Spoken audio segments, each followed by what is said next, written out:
the agenda briefing session open. Members of the public are advised that recommendations to Council contained within this agenda can be subject to alteration. Applicants and other interested parties should refrain from taking any action until such time as written advice is received confirming Council's decision with respect to any particular issue.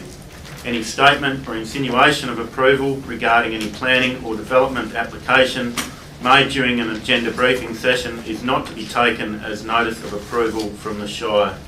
The Shire advises that anyone who has an application lodged with the Shire must obtain and should only rely on written confirmation of the outcome of the application and any conditions attached to the decision made by Council regarding the application.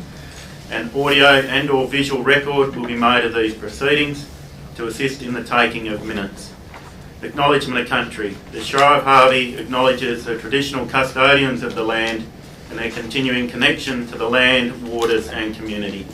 And we pay our respects to all members of the Aboriginal communities and to their cultures and to elders both past and present. Item 2, record of apologies and leave of absence. An apology from Councillor Carboni. Item 3, declarations of members and officers' personal interests. Councillor Dickinson. Thank you, Mr. Chair. I've got quite a list actually.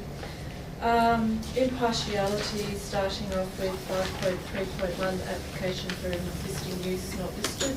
The owners are known to me, so I'm clear impartiality and stay in chambers and vote accordingly. Impartiality for forward capital works. Brunswick Rec Grounds, I'm on 2 committees in relation to that. Seven Hills Road, which is R23.16. I know people living on that road. And so I declare impartiality for those who stay in chambers and vote accordingly. I've got proximity for R2232 Mornington Road, the reseal, R22 to 28 Mornington Road Edgeline, and R23 because I live on Mornington Road, so I will leave the chambers for that one. And 5.5.4 budget community submissions. About 4 or 5 groups that I'm a committee member on, council representative, so I will stay in the chambers and vote accordingly. Thank you. Councillor Beach. Yeah, thank you, sir. Item 5.5.4, the community budget submissions. Item 10 and 13, I'm the Harvey Shire Council rep on both of those committees. Impartiality interest, stay in the chambers and vote on its merits. Councillor Campbell. Thanks, Mr. President. Item 5.5.4, the community budget submission, declaring impartiality interest as I'm a council delegate with Block 208 Youth Inc. and also the National Progress Association. I'll remain in chambers and judge on its merit. Councillor Bromman. Thank you, Mr. President. 5.5.4, I'm a board member on Block 208 and I'm a member of the LPA. So I have impartiality interest. I'll stay in the chamber and vote on its merits. Councillor Lowe. Thank you, Mr. Chair. Item 5.4.4, the Forward Capital Works Plan. The Leisure Leisure Centre has a number of items there. I'm the council delegate for that advisory group, and I will stay in chambers. Councillor Coleman. Thank you. Item 5.5.4. I'm involved in the Harvey Bowling Club, point 8, and number 14, the Harvey Rotary Club. I'll stay in chambers and vote on its merits. Okay. Councillor Jackson. Impartiality interest in regard to the capital works, Cathedral Avenue, R2155. I have family members living on that road, and I stay in chambers.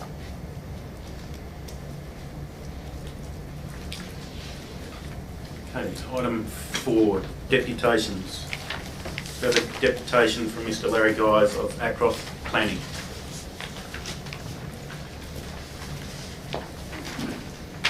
Welcome, this is regard to item 5.1.3. Thank you, Mr. President, and good afternoon, council staff and members of the public. Thank you for receiving our deputation. I'm the Director and Principal Planner of Across Planning, a practiced land use planning and town planning in the southwest in the public and private sectors for the past 30 years. I'm here representing the Crooked Carrot, and Sonia and Joe Castro, the rear here, who are the owners and proprietors of the Crooked Carrot, are present here today and available to answer any questions you may have. We are speaking in favour of the officer recommendation for item 5.3.1. The Crooked Carrot makes a valuable contribution to the Shire of Harvey by showcasing local produce and attracting tourists through its popular children's playground, cafe and landscaped outdoor areas. It employs many local residents from Harvey and Australian Eaton and supports local sporting clubs and schools and also the Brunswick Show through donations. The owners have been working closely with Shire officers to rectify previously unauthorised development that occurred incrementally over the past 6 years, while the Castros were working hard to respond to increased popularity of the business and the challenges of growing and managing a hospitality business, especially over the past 18 months.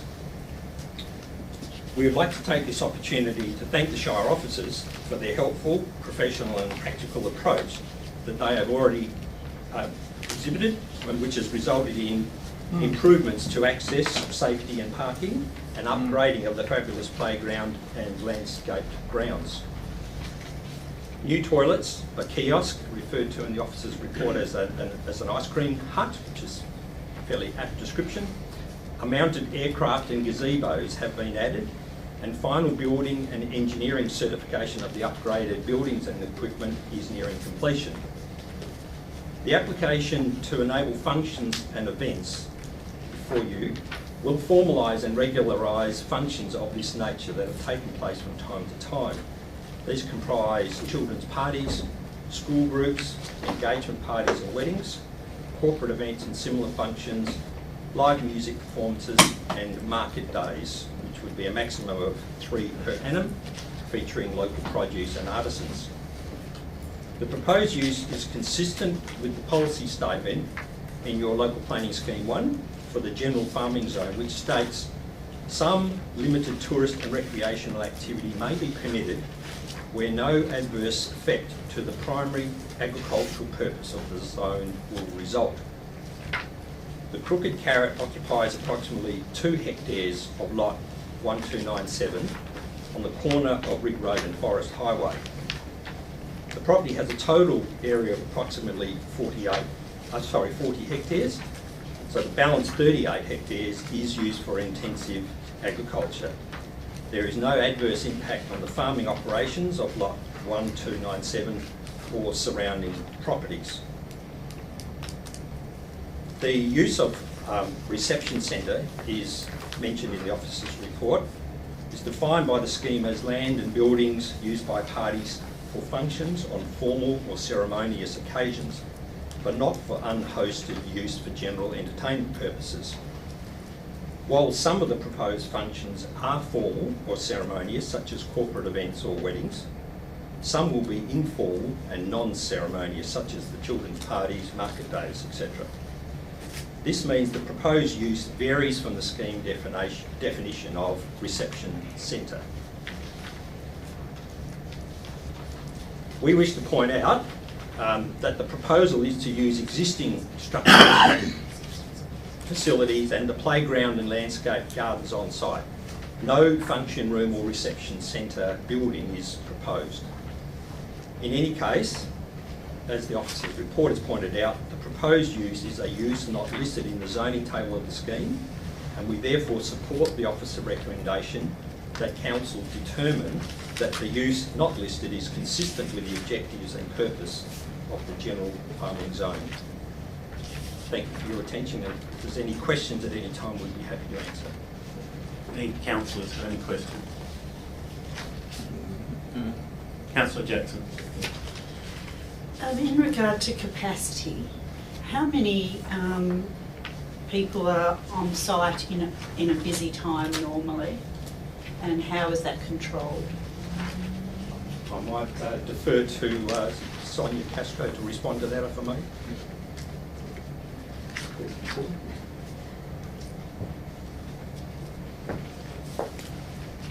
Good afternoon, everyone. In answer to your question, we've never actually put an actual number on it. The one very successful market day that we had at peak time, I would hazard a guess at about 500 customers. That's including customers that were dining in and also visitors to our market day. So at any one time, I couldn't tell you. Okay, and how many seats, how many people can you seat at once? How many chairs have you got? Oh. I think at last count we had about approximately 200 chairs and tables for seating, but then also we have ample room for picnicking, where a lot of customers tend to bring picnic blankets and whatnot and enjoy the parkland around the cafe.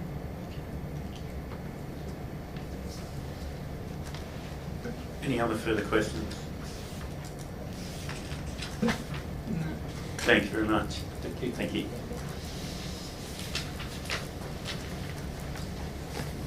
Okay, item 5, officers' reports. 5.1, Chief Executive Officer.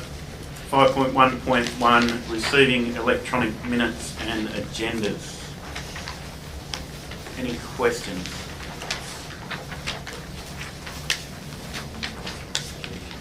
Councillor Birch, did you have a question? Yes, I did.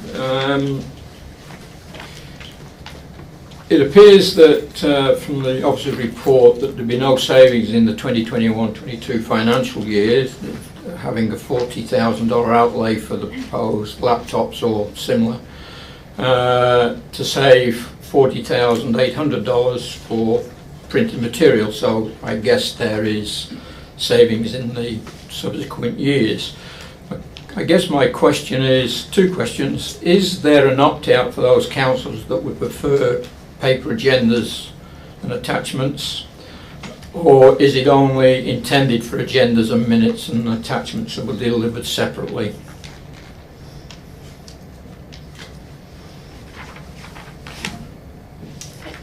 Thank you, Councillor Beach, for your question through the Chair. So you're correct, there would not be a direct saving in the initial year. However, the term life for the laptops would expect it to be the term for the council, so potentially 4 years, so there'd be savings in the next years. I believe the intent of the motion put forward by Councillor Bromham was also with regard to savings, environmental savings, so paper, plastics and those sorts of things. So that's not a financial saving, there's environmental, I guess, savings there. In point 1 of the report, it was included other correspondence, and I guess that's to capture any other correspondence you might receive, and agendas and minutes attachments are generally part of the agenda, so that would include those. And there was nothing included in the report in terms of an opt-out option for councillors. Thank you. Councillor Jackson. Previously, when we attempted to go paperless, and only some councillors took that on, the problem was keeping up with everybody else and everyone being on the same page. Now we have a live screen.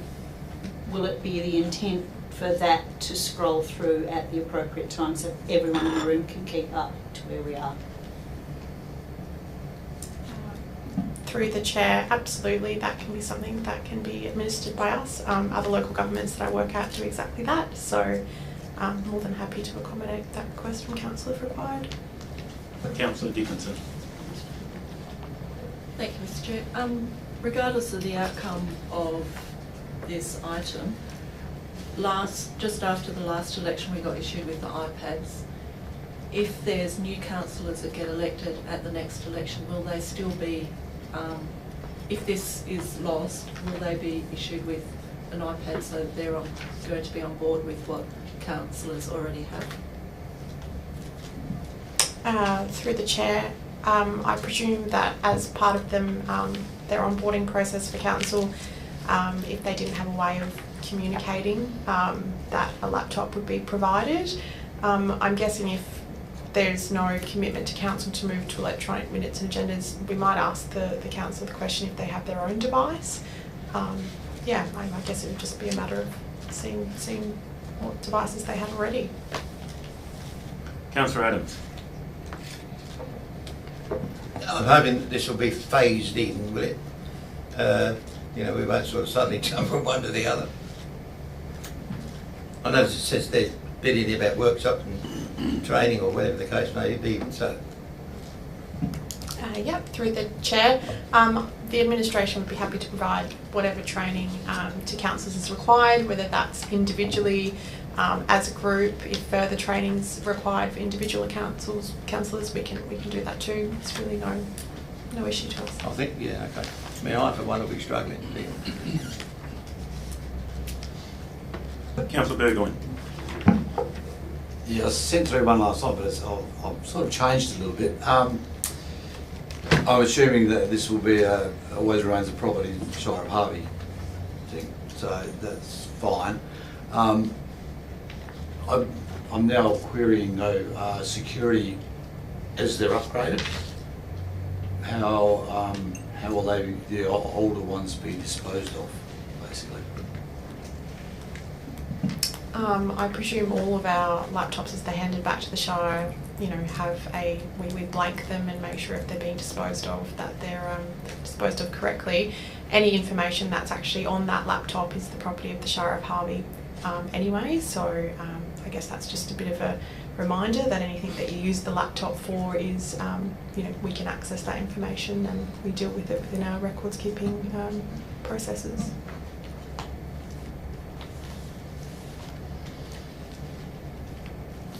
Any other further questions?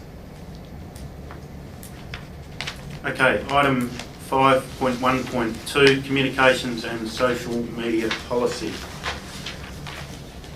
Councillor Burgoyne. Yeah, in the policy on page 4, which is policy 3.2, speaking on behalf of the Shire, I'd like to get a clarification on this because it says where the Shire President / Mayor is unavailable, Deputy Shire President may act as a spokesperson. I wasn't aware that would be correct. I always assumed that you deferred back to the President and that's it, and sorry, less authorised.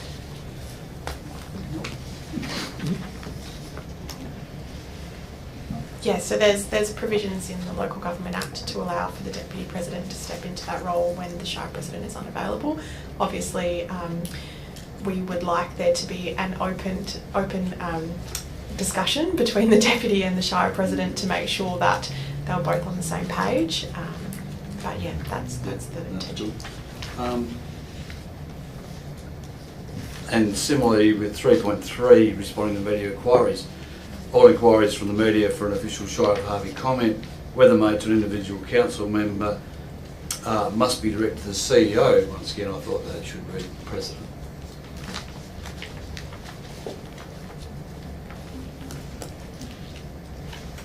Thanks.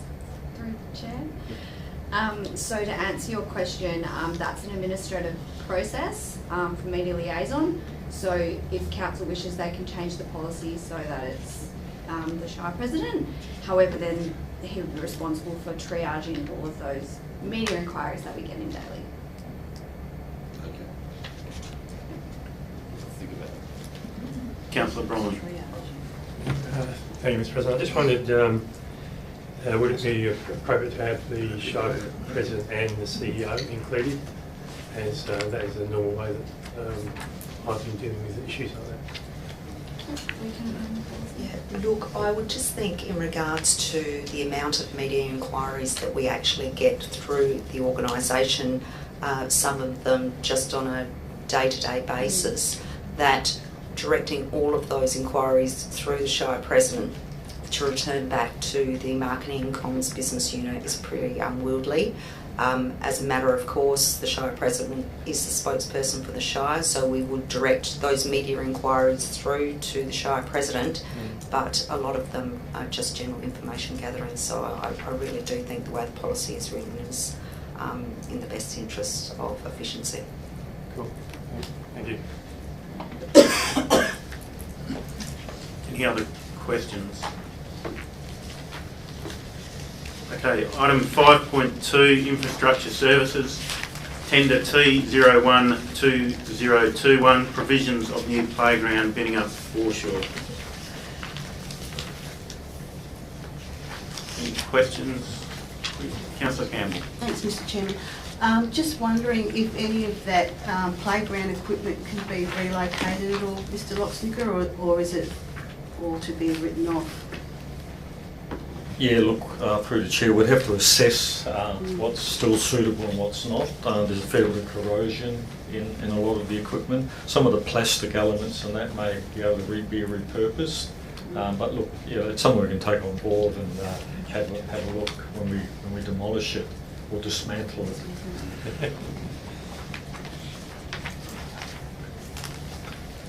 Any other further questions? Okay, item 5.2.2, application to keep more than 2 dogs. Any questions? Item 5.2.3, 2021 to 2031 local path renewal and improvement plan. Any questions or queries?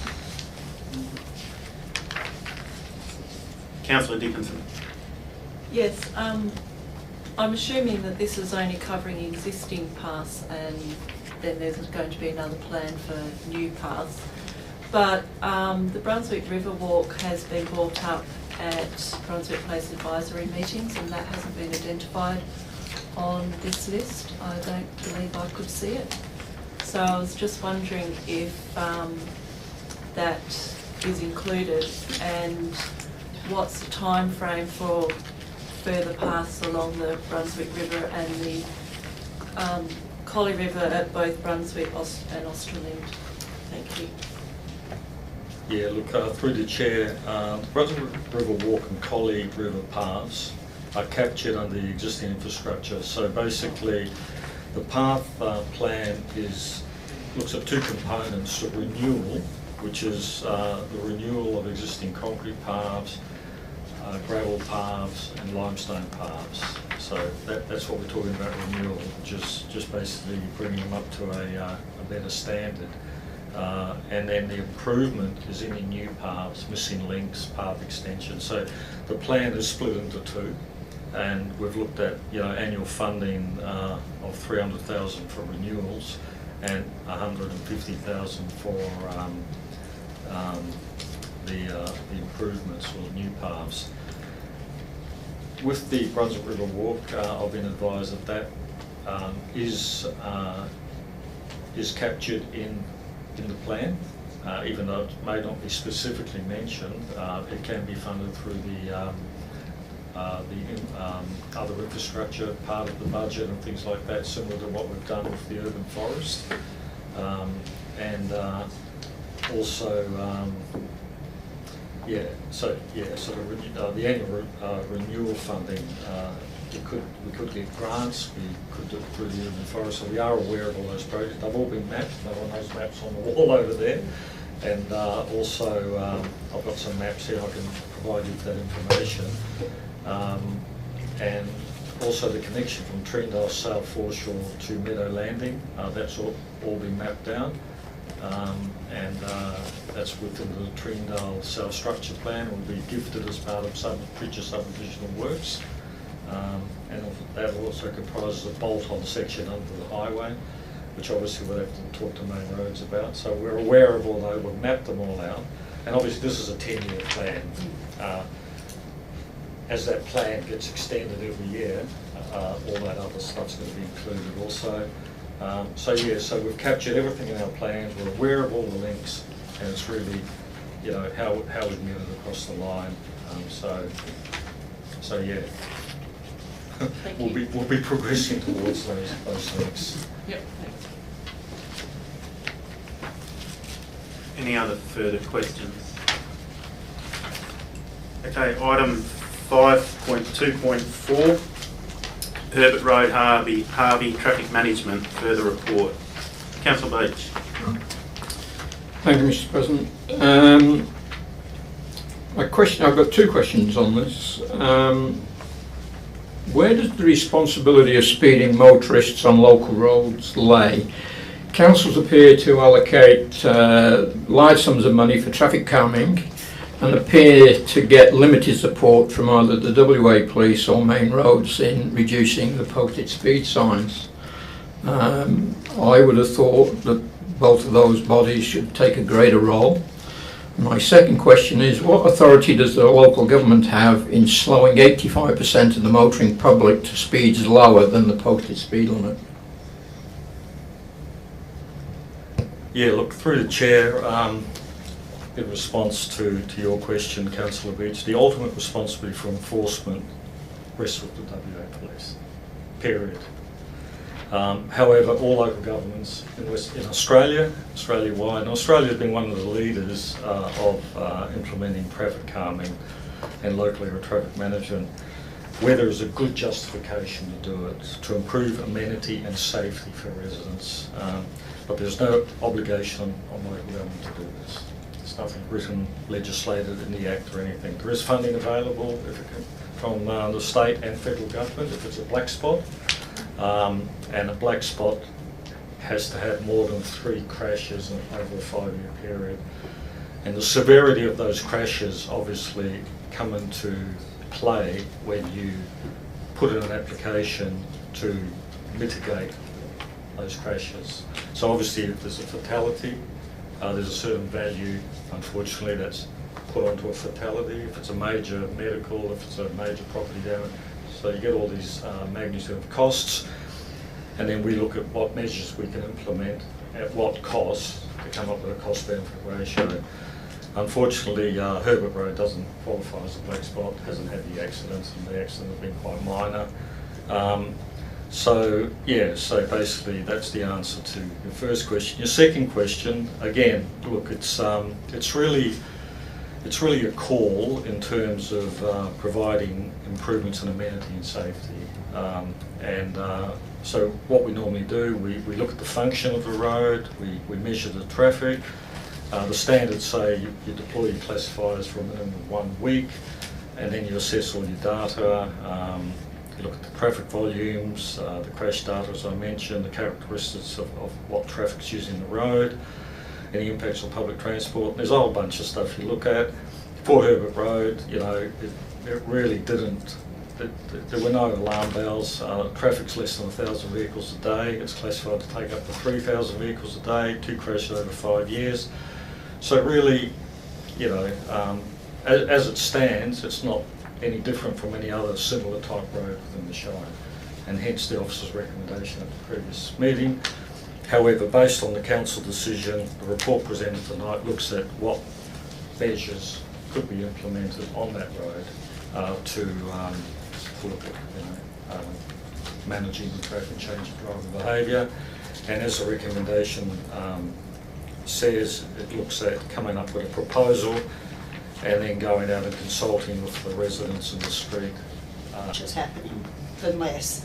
Yeah, look, obviously the devices and the signage that goes with them have got Class 1 reflective material on them, so, you know, if you're travelling down there with your lights on, you'll well and truly see them. Yeah, but they're not lit up. They are not lit up, and it's not a standard practice to light these things up. You try to strategically place them where there may be a street light or something, but generally the reflective material on them is enough to make them visible at night. So you said you try and place them near lighting? You try, but obviously we're trying to sort of stick to the standards, which basically say they need to be a certain spacing to have a desired effect and things like that. And also the reason I'm recommending that if there is an appetite to look at this on this particular street is to really go and actually consult with the residents, because they really need to realise that it will be disruption to them every day if these things are implemented in the street. Councillor Beach. Yeah, thank you.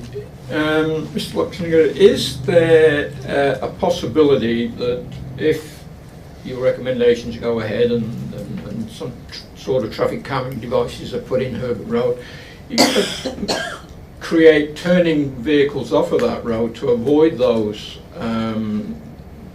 devices onto lesser roads that have less capacity to carry increased amounts of vehicles? So, you know, the smaller roads to the north of Herbert Road, well, I'm talking one that runs east-west, of course, so into the urban areas, so rat runs basically I'm talking about, I guess. Good point. Good point. Yeah, look, that's a very good question, Councillor, and that's what locally traffic management is all about.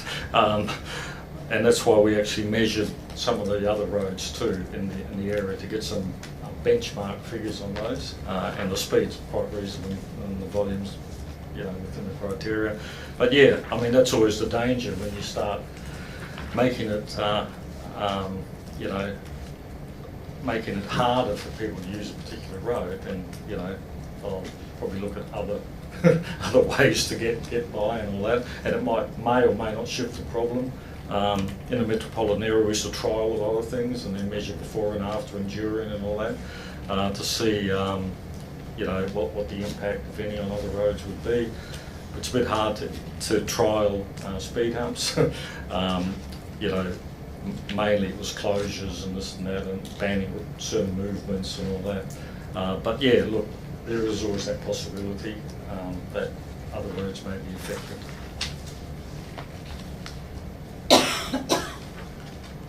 Any other further questions?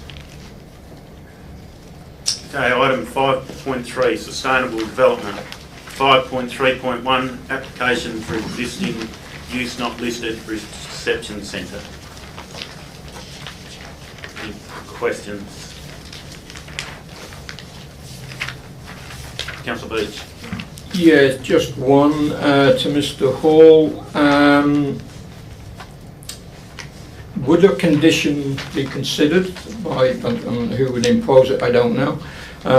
For an acceleration lane heading south from the premises, given the number of vehicles now that are attracted to this very popular venue? Through you, Mr. Chairman, look, that condition may very well be the outcome of the formal advertising and referral process to Main Roads. Like any condition, it would need to be justified, and there would need to be a nexus between what this application is proposing and whether it's warranted with regard to that scale of infrastructure. But look, if it can be demonstrated by Main Roads that it's warranted and it's a fair and reasonable condition, then there would be no reason why we wouldn't put it on. Councillor Adams. Yeah, just asking, on the recommendations here, approval of officers pursuant to delegation 912(9), is that this emergency business that was put, is that under those provisions or in any event?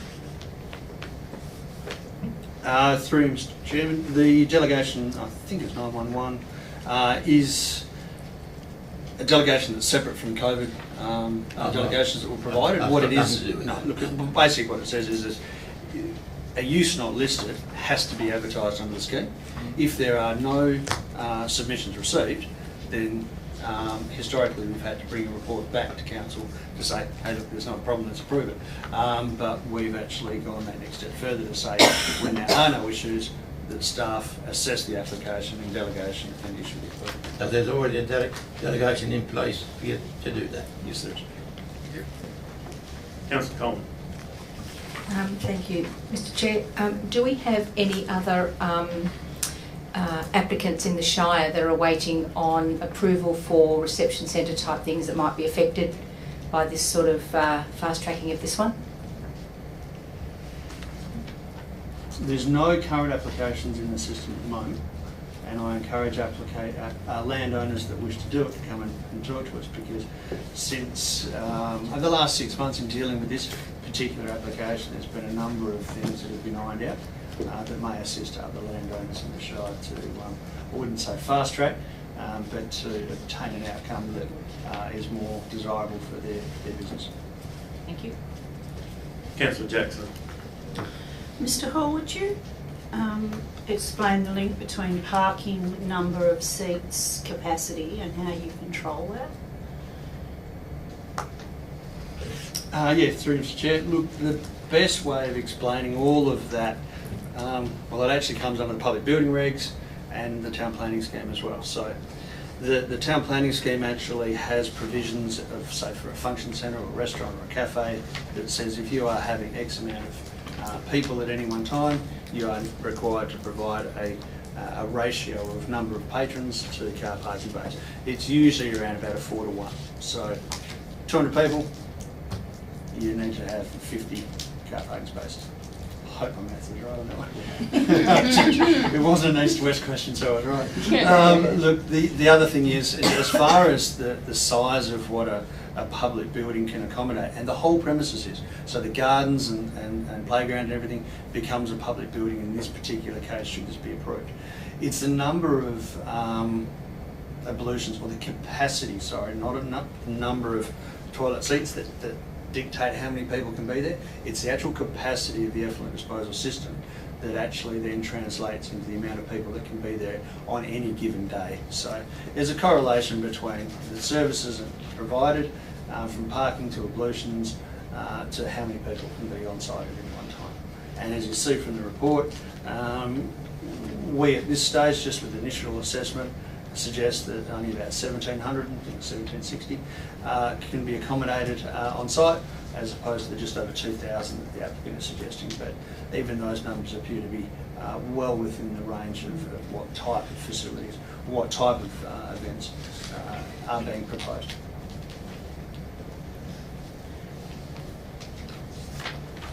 Any other further questions?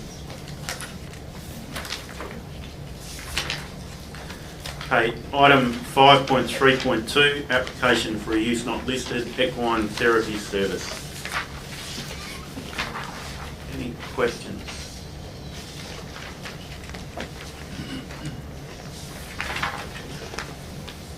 Okay, item 5.4, corporate services, 5.4.1, financial statements as at 31st of March 2021.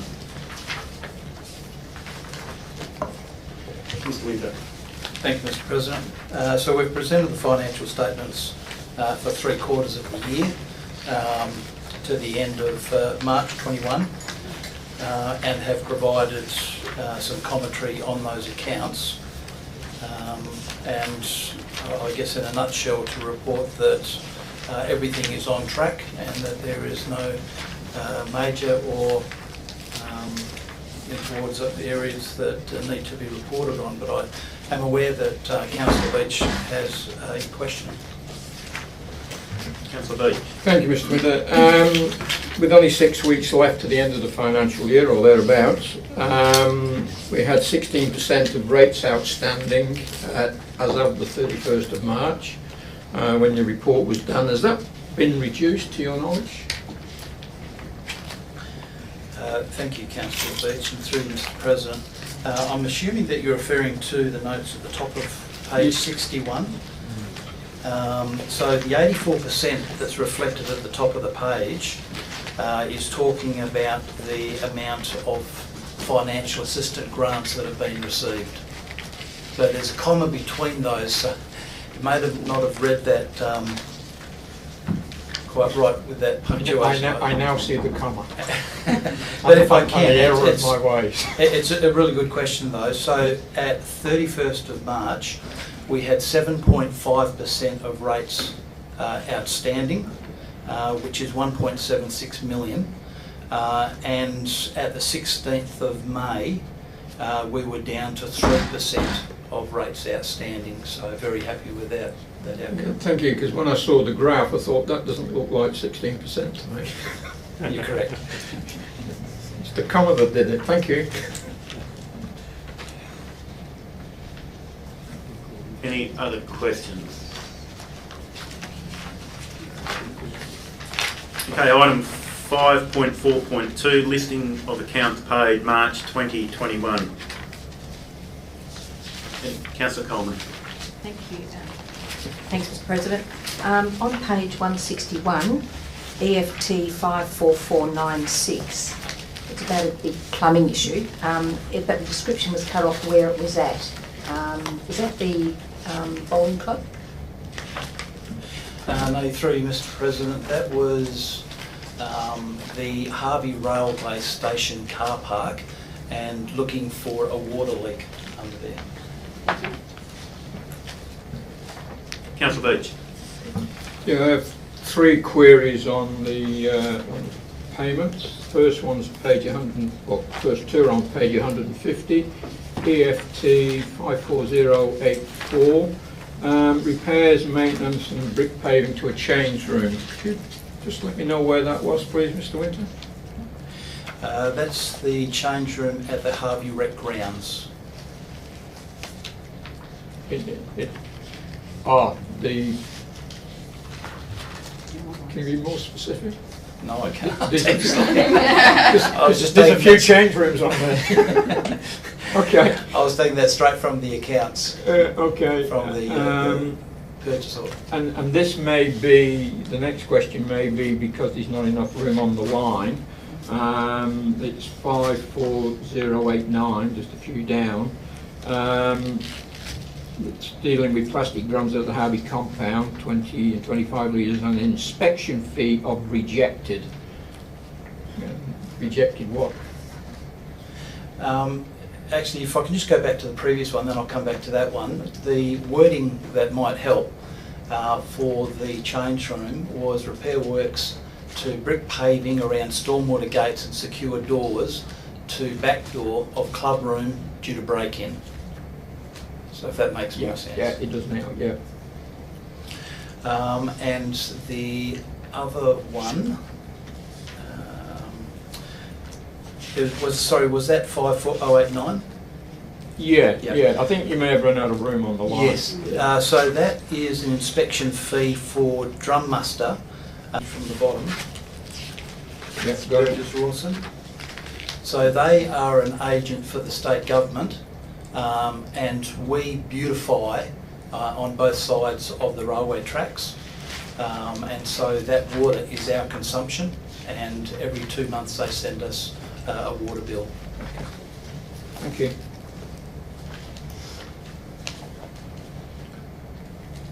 Any other questions? Okay, item 5.4.3, schedule of fees and charges for 2021-2022.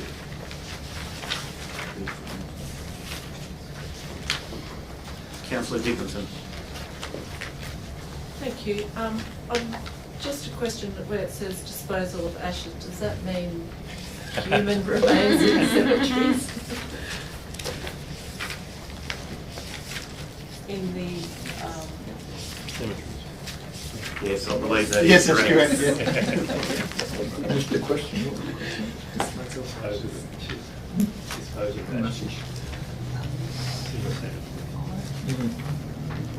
Any initial? Councillor Campbell. Yeah, thanks, Mr. Chairman. Just a question for planning, and I haven't got my glasses on, but I did send the question through. I think it's 3.1. No, that was a typo. That's right. 1.10.5 and 1.10.10 with some new fees that there's a considerable increase there. So if I could just have an explanation why those fees have gone up so much. Thank you, Councillor, through Mr. Chair. Page 167 in the attachments, 110.5, yes, the inspection fee for construction compliance building. Now, look, I acknowledge that it's gone from 217.80 up to 350. That is a full cost recovery of the work that we actually have costed out to actually do that work. If you guys are satisfied with that, that's fine. However, there have been some internal discussions that that's a pretty steep jump. and that we could look at sort of achieving that full cost recovery over a period of about 3 to 5 years. If we were looking at a 3-year period, it would be an increase of $240, so you're looking at $263 sort of something, or over 5 years it's an increase of $26.50. So that is a full cost recovery, and I apologise, I did mean to actually put a note in the fees and charges that that's what it was, but if council are happy with that, that's fine, but yeah, we are happy to actually slowly increase that up to that amount. As far as the other one, 11010, application for sort of residential design code variations, that is something that our Shire has delegated through to our building department for many years, and they have actually been charging $115.50. It is actually a statutory fee under the Planning Development Act, and that fee should have always been the minimum of $147. And just another one, thanks, Mr. Chairman. The commercial vehicle parking, if you can just explain why we've introduced a fee for that. And following on from that, my understanding under COVID was that their private businesses or the like could actually park their commercial vehicles at home. So is that still in place or not? Yes, through Mr. Chairman, that exemption still does exist. However, historically this Shire has dealt with commercial vehicles in residential and special residential sort of areas as home occupations. It's not really the appropriate criteria to assess them against because of the fact that they don't generally operate from that home, and so the commercial vehicle approval is considered the most appropriate way to do it. And it is not dissimilar to most of the metropolitan shires. So coming back to that exemption, yes, that is still available. They can apply for it now, even if they wish to. But when that exemption is removed, then we'll be ready to go with this fee anyway. Councillor Simpson. Thank you very much, Mr. President. I note that basically we're looking at over the last couple of years an increase of 3.1 CPI increase. And please, this is not a Australian versus Harvey.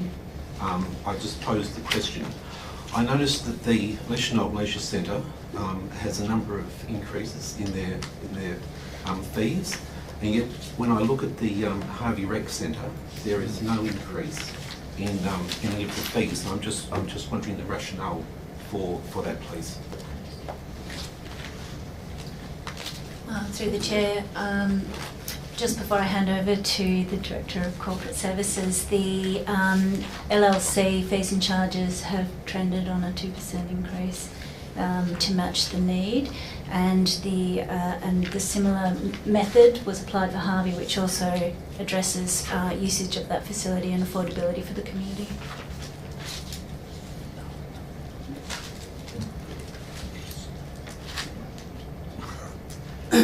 Councillor Simpson. I'm sorry. I don't quite understand the rationale. Could you just explain the difference between the two and why one needs to be increased if the other one doesn't?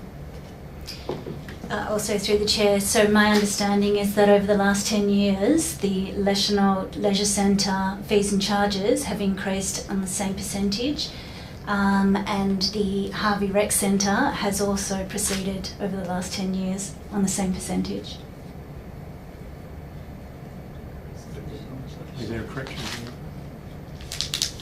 So the LLC continually increases its fees at 2%, and the Harvey Rec Centre and also the Harvey Pool do not increase their fees and charges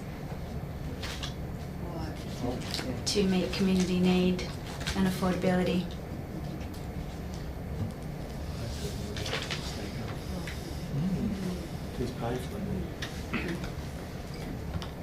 Councillor Campbell. Yeah, thanks, Mr. Chairman. Just to follow on from that one, I'm talking about fees and charges compared between LLC and Harvey Rec Centre.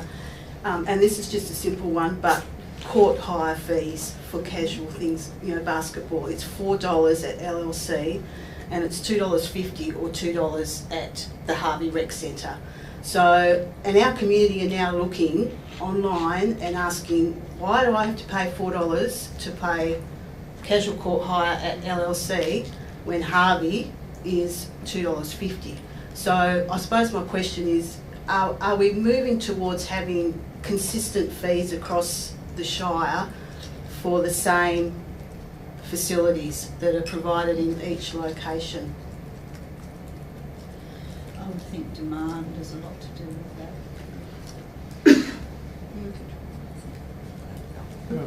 Through the chair, so we have identified the need to do a review across all the sport and rec facilities that the Shire provides. That also includes other community facilities such as libraries. But currently you could probably walk into the Harvey Rec Centre and not be at a competitive need to hire a court, or similarly there's no demand to book a lane to swim at the Harvey pool, whereas currently we're turning customers away in Australind because there is no ability to service the current need. So in the next 12 months, in alignment to the sport and rec strategy that we anticipate developing, will be a review of the consistency across fees and charges. Councillor Bromham. Yeah, thank you, Mr. President. To me, that doesn't make common sense from a business perspective, because we're just simply, someone is paying so that other people can have a facility cheaper. That's how it comes across to me anyway. And to me, if you're going to, any organisation, we should be fair across the board. So surely we should be increasing fees at the same rate, at the same costs, for the same types of facilities, or someone is subsidising someone else. Then that's the opportunity, probably for council, if you wish to move an amended motion that fees and charges are equal across the board, then that's next week. Okay. If that's the wish and the desire of council. Can I just note though that the Shire only 12 months ago took over the management of the Harvey Rec Centre, so we are working with historical based fees and charges there, so the ability to provide equity across the board isn't something that can happen immediately. As the Director of Community and Lifestyle has mentioned, we'll undertake that review of fees and charges, and then that can inform future decision making. But if council wish to increase or have a CPI increase or some sort of rate increase for these fees and charges as presented here, then they have the ability to do so. Councillor Bromham. Thank you, Mr. President. It strikes me strange because what we're saying is you're going to pay more here, they're going to be paying less there. Yet we've just put a lot of money into the facility that seems to not being used. Because that's what it seems to be saying to me, is that I can go to the pool and swim there, or I can go and play basketball any time, because there isn't the use there. And yet we've just spent a lot of money upgrading that facility. So how did we end up doing that if it wasn't the need in the first place?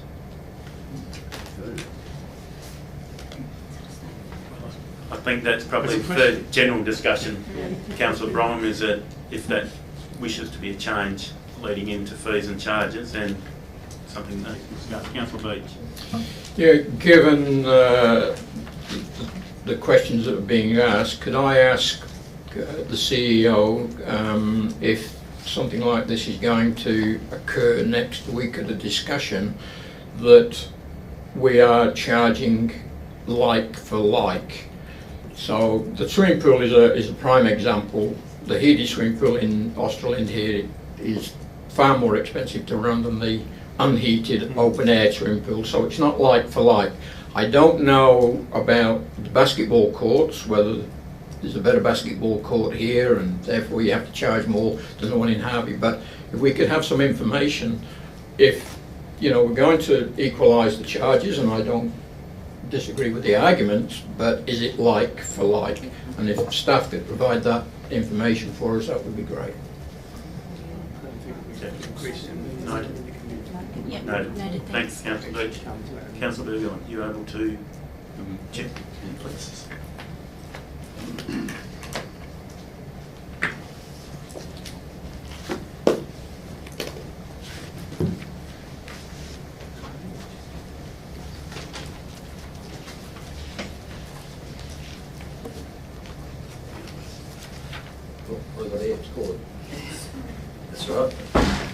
All right, now none of you mucking around there.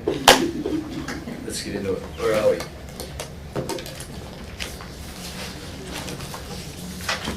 Finish skills and pledges.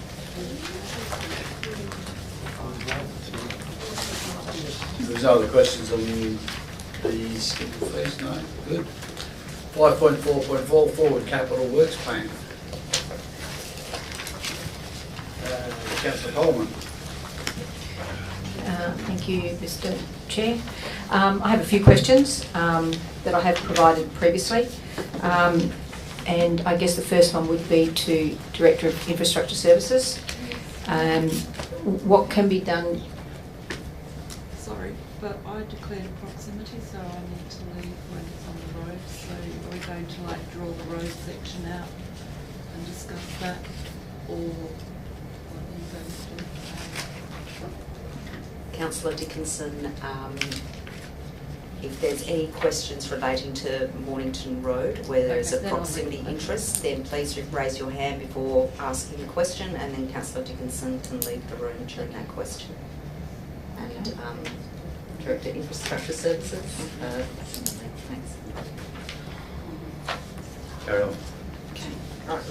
Okay. We've got some serious flooding issues outside the shops on the southern side of Uduck Road.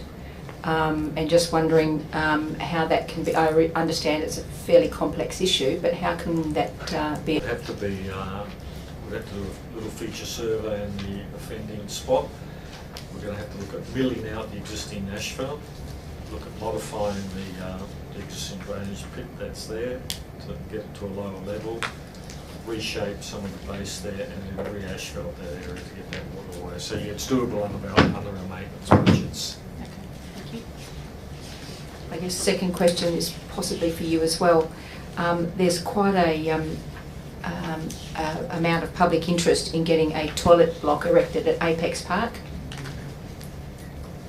Yeah, look, and there's probably, look, I can answer some of that. Maybe community and lifestyle may want to add some comments to that one. But basically, the park, in accordance with the strategy that's been developed, I would consider that to be a local play space in accordance with strategy, and therefore, in the context of that classification for such a space, a toilet facility would not be justified. A toilet facility would be more justified into more of the next two categories up, and Apex Park, in accordance with the strategy and its classification, has all the elements that would fit into a local play space. You know, it's within 500 metres of residential properties of a catchment.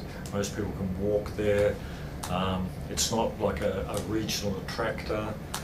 So look, I think, you know, justifying the expenditure of a toilet block on such a small space, that's all it's got is a playground, I think it'd be hard to get it across the line, but anything's possible.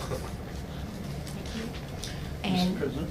Sorry, can I just add to that answer? Mr. President. Sorry, Mr. Chair. We're also undertaking a land optimisation strategy.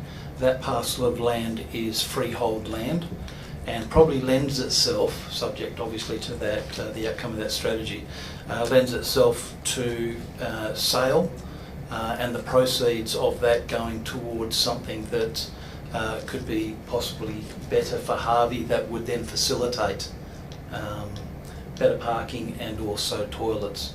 But obviously the playground strategy and land optimisation strategy would foreshadow any of that. Thank you. And I understand as part of the playground strategy, are we looking at having a dog park in Harvey? Where does that go to? Thank you, through the chair. Yes, in your attachments on page 263, recommendation number 25, there is it's in the scope of the place-based strategy and a provision made to investigate dog agility parks. I'll take your word for it. Councillor Beach. Thank you. Yeah, I've got 4 questions. Page 194, B20.5A. I still can't see the rationale, because we spoke about it at the workshops, of using Yarloop insurance reserve funds on projects not associated with Yarloop. I have a comment, but it's question and answer time, so I'll keep commenting myself. Through Mr. Chair. The Shire negotiated a $10 million insurance payout, cash payout with LGIS in lieu of a replacement of buildings. And the intent has always been, that discussion has always been around providing what was needed in the area, and that whatever funds that weren't required would then form part of the general revenue. In the same way that if we had a vehicle that was insured, had an accident, if there was an under or over requirement from our insurance, it would either come from or go to the general funds of the Shire. So if all the funds aren't required for the facility at Yarloop, then those funds would be reallocated elsewhere. And obviously, in relation to that reserve and the requirements of changing the nature of a reserve, that would have to be through absolute majority and go through that process. Yeah, you say if all the funds aren't required for Yarloop, but you've got expenditure out of this fund in 2021, which is, 6 weeks away. So how do we know that we're going to have funds left over, because we haven't finished the rebuild yet? That's through discussions with our manager special projects. But that said, if there was then additional works required within Yarloop, then we would find those funds from the general funds of the Shire or the like. And once again, this is a feeding document towards budgets. What is in this document that we're looking at is not setting in concrete what we actually spend our money on. It gives us a direction. So timetables, money, once it's in the budget document, then we look at locking from there. Okay. Similarly, Councillor, so if I understand what you're saying correctly, the 10 million is not a pool of funds, but rather a figure that we're drawing from. So, Mr. Chair, we had negotiations with LGIS because of the nature of that devastation and the type of assets that were there, the facilities that were there. We came to an agreement that they would pay us over $10 million in cash for council to do with as it pleased. They didn't care whether we put one piece of infrastructure in that area. They said, this is your money, and so we then put it into a reserve to put facilities back into Yarloop. Similarly, on page 195, we discussed this at the workshop as well, using Harvey infrastructure reserve funds on maintenance rather than in infrastructure, and I think there is a clue in the name of the fund, Harvey Infrastructure Reserve. My understanding is that the MOU was to build infrastructure, not to maintain it. So we're going to see if you could track the MOU down. So through you, Mr. Chairman, the works proposed here are actually infrastructure works. The asset management plan, this is carrying out works identified within the asset management plan for that building.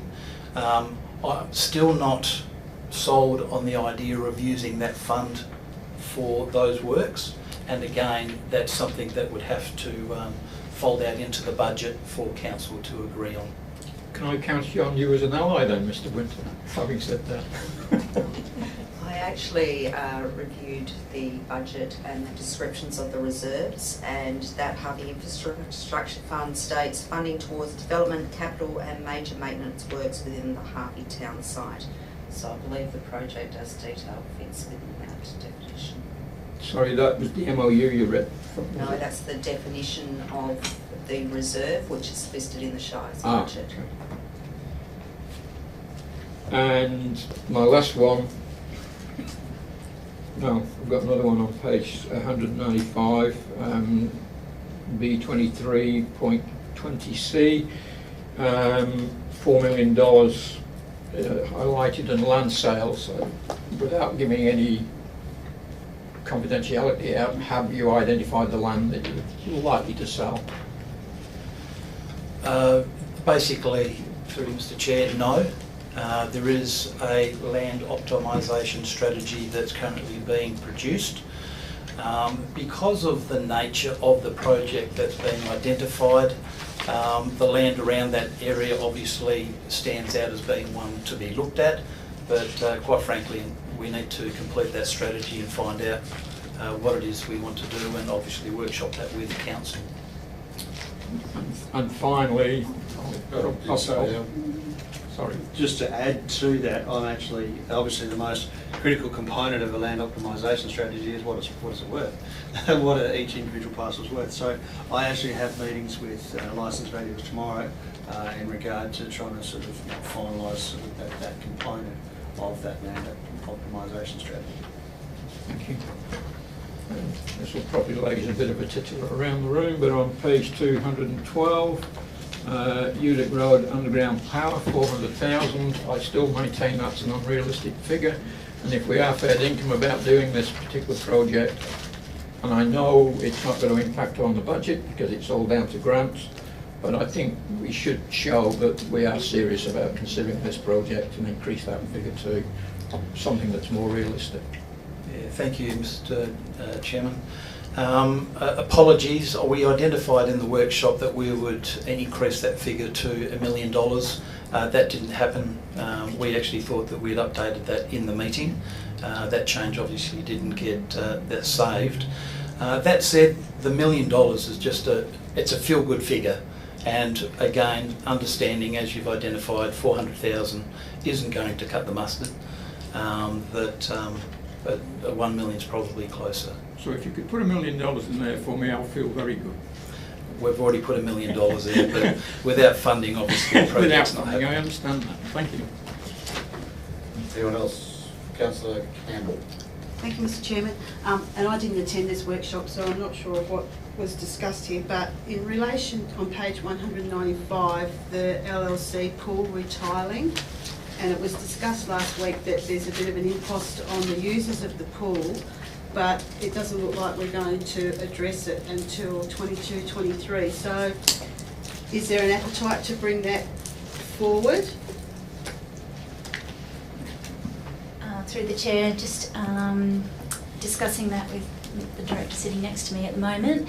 There has been a significant amount of correspondence received from community in just the last couple of days since the workshop was completed last week. So we've been trying to identify an area which we could, or projects in which we could reshuffle that will not impact the budget's bottom line, of which the HP2 replacement on page 194, B21.44 of 300,000 possibly could be pushed back a year in order to make way for the pool retailing to be brought forward. Sorry, which one was that you're pushing? Page 194 of the attachments, B21.44 LLC HP2 replacement, which is the heat pump number 2. So we've got 1 and 3 in place, and number 2 was the last piece of that puzzle. Thank you.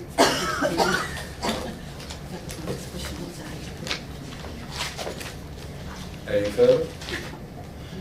Mr Chairman, there were a couple of other corrections that I would like to highlight if I can.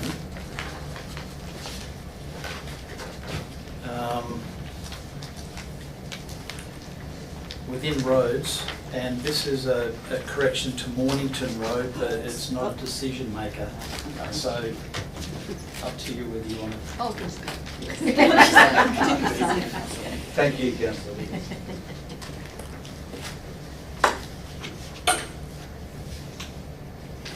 So item R22.20, which was listed for 512,000, which is Mornington Road reseal.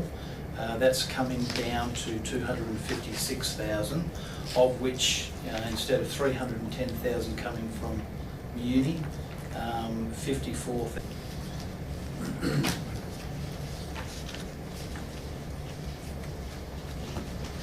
There's no one else that had any financial or anything, was there? No.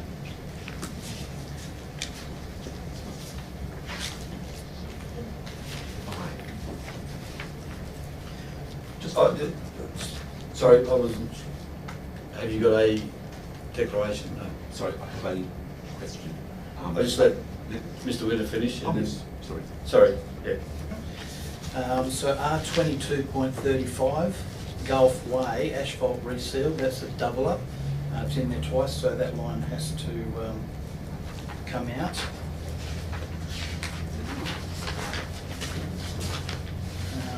And then under Parks, Gardens and Reserves, Binningham Beachside Facility, P21.35. That was a duplicate, that's in there twice, so that needs to come out as well. And we will do a little rejiggling on the unallocated capital works in line items P24.99, 25.99 and 26.99. And in plant and equipment, there was the PE 23.43, which is the Suzuki cleaners van. That's in there twice, so that one needs to come out. And we've identified also PE 20.1 pig trailer. That's a carry forward, and that one needs to come out of that year. And I think in there's a couple of other rejigs with some of the vehicles as well. So we might actually reprint that for councillors. Okay. And then double check your stuff when you get it. Councillor Simpson, did you have? Sorry, I just have a question, if I may. Thank you. Just in relation to the officer's recommendation for this particular item, I presume that next week, subject to any amendments to the forward capital works plan, that council will be endorsing this particular plan. Just when I was reading through the item where it says that council receives the report, I was unclear as to whether we were noting it or whether we had actually endorsed it. So I'm just wondering if we could just clarify that recommendation for next week, please. Do we go to you or where? This forward capital works plan is not a required plan through the integrated planning and reporting framework. The long-term financial plan is, and that is the plan that will feed into the long-term financial plan which is adopted by council. That's why the recommendation was put to receive the forward capital works plan, because that will be an input into the corporate business plan and the budget as well, which we'll be adopting. So there was a deliberate choice of words there in regards to the recommendation. Thank you for clarifying. Any further? 5.5.1 Youth Engagement Policy. Any questions? No. Excellent. 5.5.2 Harvey Skate Park site selection. Councillor Beach. Thank you, Mr. Chair. Not sure who answered this. Probably. Is the location of the skate park and Meriden Park subject to the Harvey Hawks Club relocating to the Harvey Rec Ground? Has consideration been given to locating the nature playground that was identified in the Harvey Rec Ground master plan to Meriden Park, as in my view is some synergy between the two developments? And Meriden Park is also a dog off-leash park. What provision will be made for this activity if you get a skate park down there? Where do we go to? Over there? Through the chair, thank you, councillor. Yes, in brief, the answer is that the relocation of the Harvey Hawk Soccer Club is relative to the location of the skate park and the play space. You'll be able to find these relative recommendations on page 240 of the skate park attachment, and on page 263 of the play space attachment, recommendation number 24. I think just following that one forward for councillors' awareness and reference in the future, it has been communicated formally with the Harvey Hawk Soccer Club that significant planning and management is currently underway, and that they can anticipate commencing at their new location for the 22-23 season. Further to that, a maintenance schedule at the current site of Meriden Park to uninhibit their play until that time is currently underway. And the dogs. Oh, apologies. As responded to previously, the recommendation 25 on page 263 of the play space strategy recommends the investigation of feasibility and potential provision of dog agility parks in Harvey and Australian.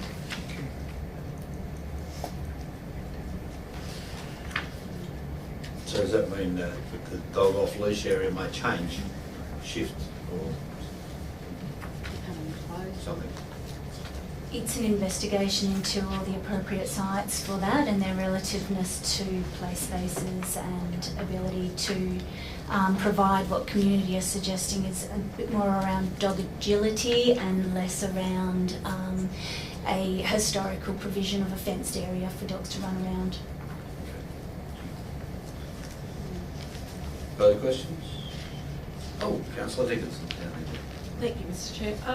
Looking at the proposed location of the skate park in Meriden Park, I was just wondering if consideration had been made of that being located closer to the existing building of toilets and kiosk at the swimming pool, so that they could be utilised and possibly upgraded, and the kiosk and the toilets are used all year round instead of only the swimming period.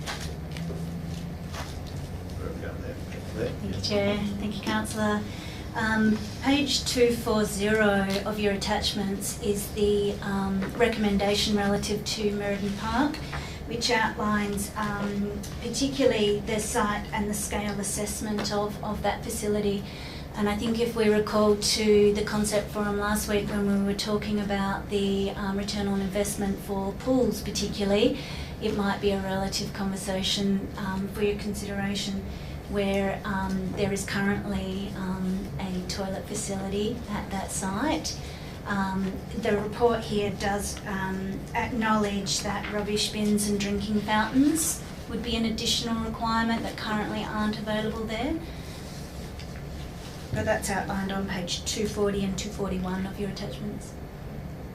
I did read that, but I was just thinking that, you know, there's facilities that are already there that could possibly be partly utilised or improved and have more utilisation.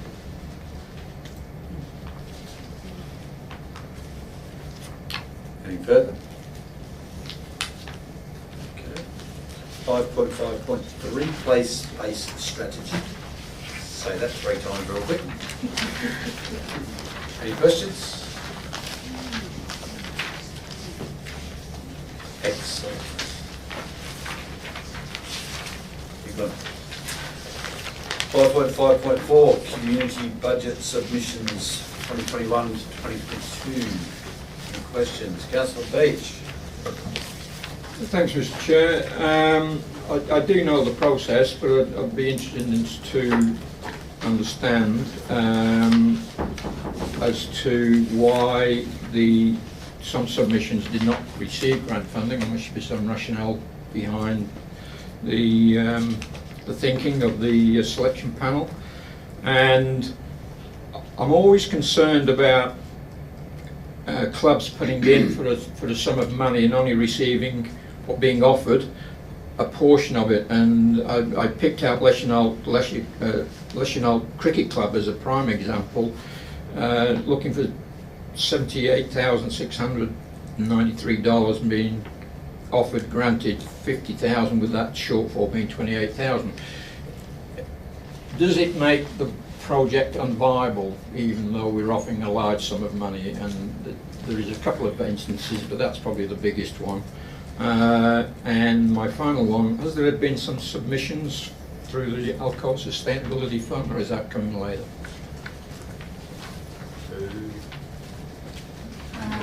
Thank you, Chair. So on behalf of the community team who have been able to provide a thorough response to your questions, thank you very much for submitting those. The first question, could a short explanation be given to those not funded?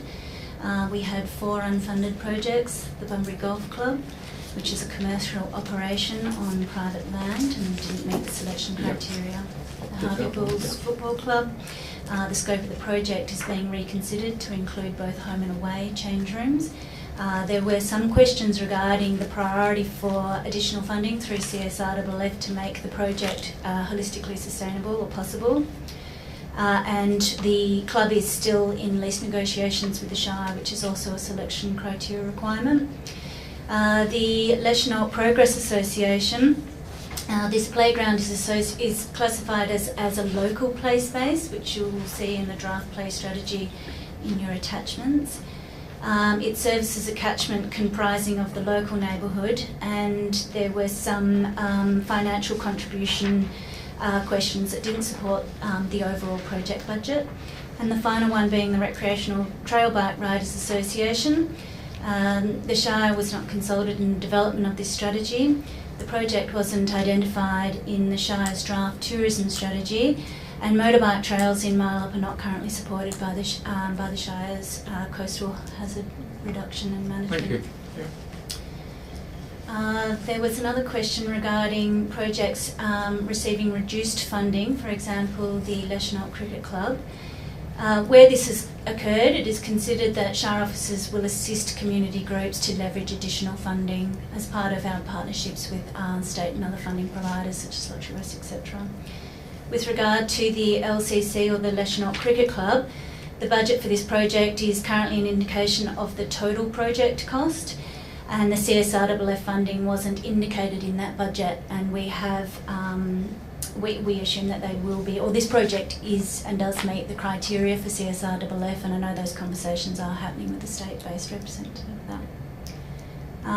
The final question, have there been any submissions for the Alcoa Sustainability Fund? There were 9 submissions received. These have been assessed by the Harvey Alcoa Sustainability Fund Committee, and the minutes of this meeting and the recommendations will form part of the May Ordinary Council meeting agenda.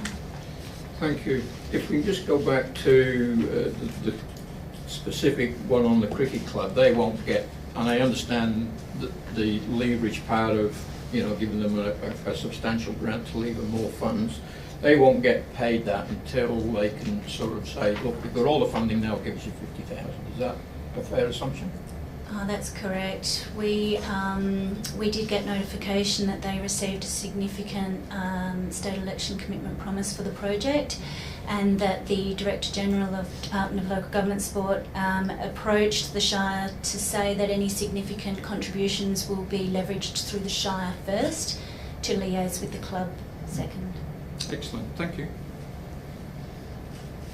Any others? Can I just question, please, why we're only giving 1,000 instead of 2,000 to the Senior Citizens Christmas Day?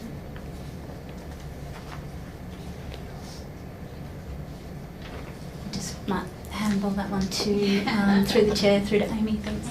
Yes, thank you for your question. That's the traditional amount that we give to that group, and just to keep it consistent throughout the Shire, through the other senior citizens groups that we also donate to, that we've kept it at that current.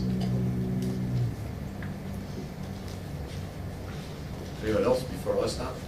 Councillor Dickinson. We've got 2 community resource centres that have applied for youth program funding. Once we adopt the youth strategy and all that, is that going to be managed in a more uniform way, and is it appropriate that the resource centres actually apply for that funding, or should it be another group? Okay. Yes, thank you for your question. Yes, it is noted that there are some inconsistencies in the funding and the submissions received through community budget submissions process. So next year we intend to take a review of that. Obviously we can only look at the submissions received, but we intend to work with providers to make sure that that we are delivering funding that's equitable. Before you go. Anyone else? No? Okay. The Harvey Community Resource Centre, what, $2,776. How can we shortchange them $776? It was purely just a rounding decision, just to sort of keep a bit of consistency. Okay, that just seemed a little weird to be that tiny amount. For our finance people. Could have rounded it up. Closer. That's probably it for you, Dexo, because somebody else could probably tell me, how come the Brunswick Community Resource Centre have applied for funding to upgrade a town hall that belongs to us, and then we're giving them funding to do that? Anybody?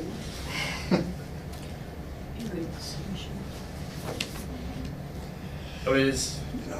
I thought it was for curtains or something. Well, it is, but you know, it's still something that we should be doing. It should be done through this. I don't think anyway. But if someone can enlighten me, go right ahead. I would mention that the maintenance of Shire-owned facilities is something that is definitely we're looking at in regards to progressing detailed plans and maintenance schedules so that we can address these issues, maintenance issues within those facilities, so that it's not left to the community groups that face those facilities to bring that to our attention. So it's definitely something that will need to be funded more heavily in the future, and we do have funding in the draft budget to develop those plans. But Manager Governance. Thank you, through the chair. I'd just like to add to that it's not uncommon for us to ask for a co-contribution for a facility where someone is the main user of that facility, and that does happen across a lot of our buildings, whether they're leased or not. So, you know, where there is a higher use of a particular group, we would ask for some contribution from them for the use of that facility. Okay. Could I just say there's no first aid kit there either? Just throwing it out there. Anything else? No. Councillor Dickinson. It's just interesting that we've got one group that has made 3 submissions and is receiving 3 amounts of funding. Okay, they're for different purposes, but I believe they're the only one that's done it that way. And shouldn't we have a bit more of a uniform approach to a group makes one application and maybe puts everything on it, or have it reassessed? Do you want to answer that? I think I know the answer, but I'll test myself. Yeah, thank you for the question.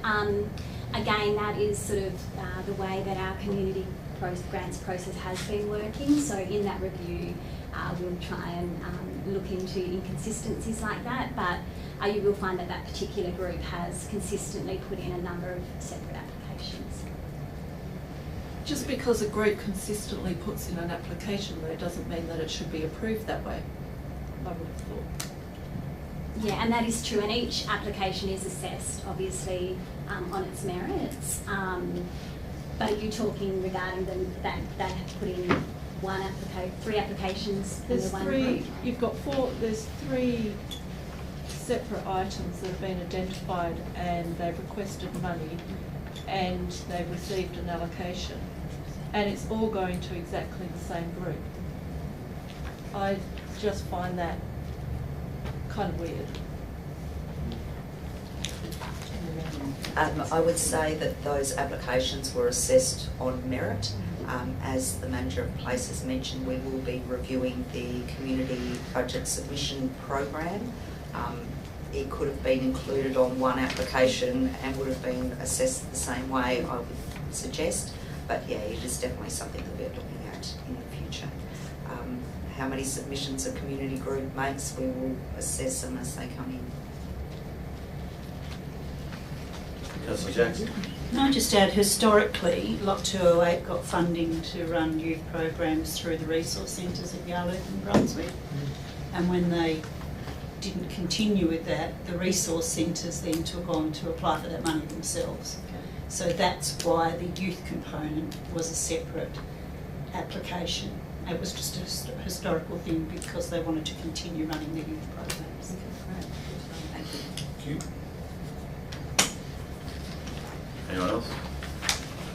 There we go. Over the page, or 2 pages, 5.5.5 Coastal Communities Fund 2021-2022. Any questions?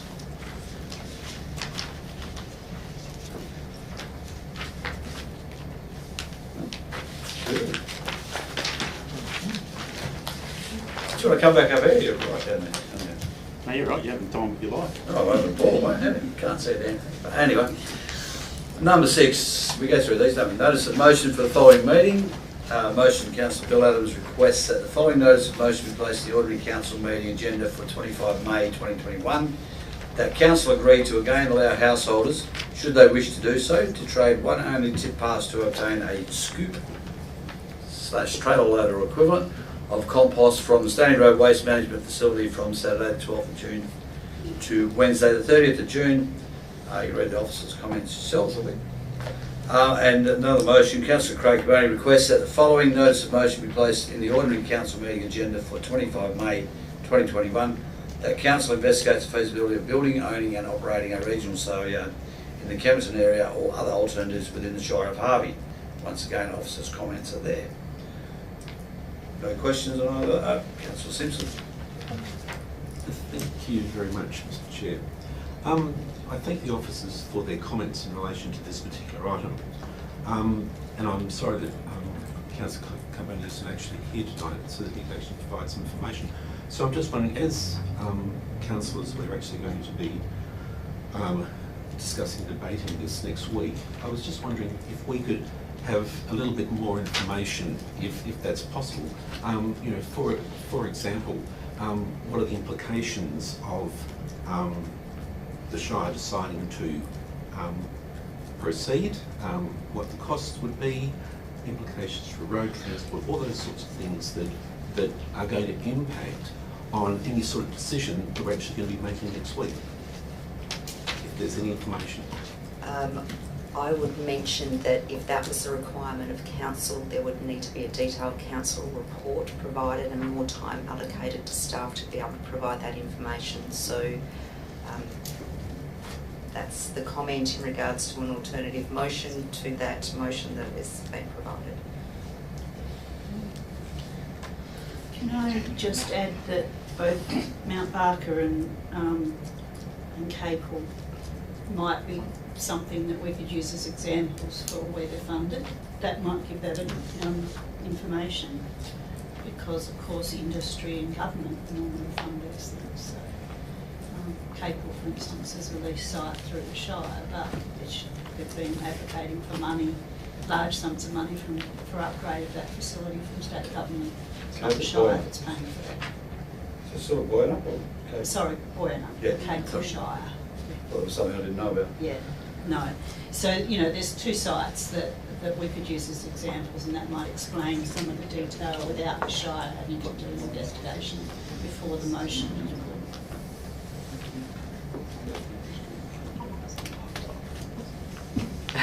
Director of Sustainable Development, are you aware of the information gathering, and would you be able to receive that information prior to the meeting next week to provide to councillors? Very, Mr. Chairman, CEO. Look, to provide that is quite a timely exercise. However, to date, there's not even been any appetite from state government to do it because it's just not financially viable. So it's always relied on private industry to either do it themselves or do it as a JV.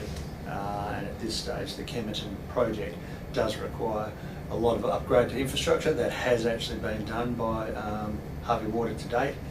Marriott Road would need a significant increase in its capability to take additional road trains.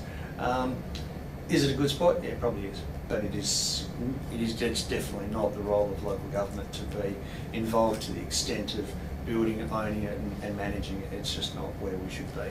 I'm happy to give some further sort of anecdotal evidence, but to actually provide a full report on what you're asking for, it would take some significant time.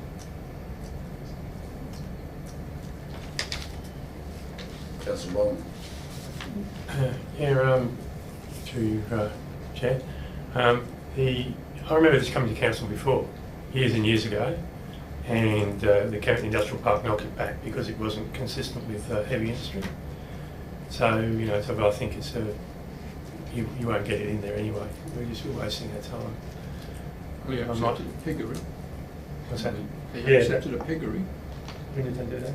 Are we getting beyond discussing maybe questions, I think? That's right.